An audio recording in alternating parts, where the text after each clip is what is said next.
Балыкчы шаарында күч түзүмдөрүнүн кезектеги жыйыны өтүп, анда коомдогу актуалдуу көйгөйлөр кеңири талкууланды. Жыйынга Балыкчы шаардык ички иштер бөлүмүнүн өкүлдөрү жана Ысык көл облусунун жол кыймылынын коопсуздугун камсыздоо башкармалыгынын жетекчилери катышып, жергиликтүү тургундар менен түз жолугушуу өткөрүштү.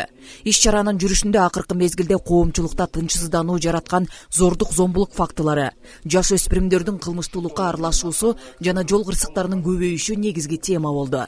Өзгөчө жаштардын тарбиясына көңүл буруу жана ата-энелердин жоопкерчилигин күчөтүү зарылдыгы белгиленди.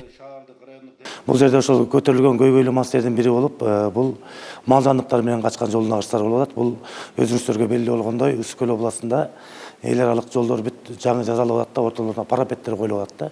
Ошо парапеттерден өтө албай калып, мал менен качкан жол нагыштары катталып атат деп элдер эсине түштү. Бул сунуштарды биз Ысык көл облустук ыйгарымдуу укуктуу өкүлүнө жана транспорт министрлигине кат жолдоп сунуштарды бергенбиз. Бул канчалаган бир 5-10 километрге чейин аралыктар болуп кетет. Ошол үчүн атайын скотопрогонный жерлерди коюп берүүңүздөрдү суранганбыз. Андан кийинки көйгөйлүү маселе болуп, бул жаш өспүрүмдөр жөнүндө болуп кетти. Жашы жете элек окуучулар, мектеп окуучулары ата энесинин автоунааларын сурабай алып, же болбосо ата энелери билип туруп эле балдарына берип коюп атат да. Ушулар жол нагыштарына шалаакылык болуп атат да. Ошондагы атайын чогулган элдерге түшүндүрүү иштерин жеткиликтүү жеткиздик деп ойлойбуз.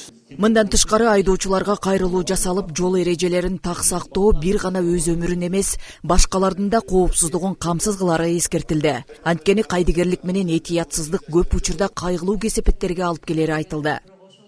Жолугушууда тургундар өздөрүн кызыктырган суроолорду берип, тиешелүү жетекчилерден түз жооп алышты.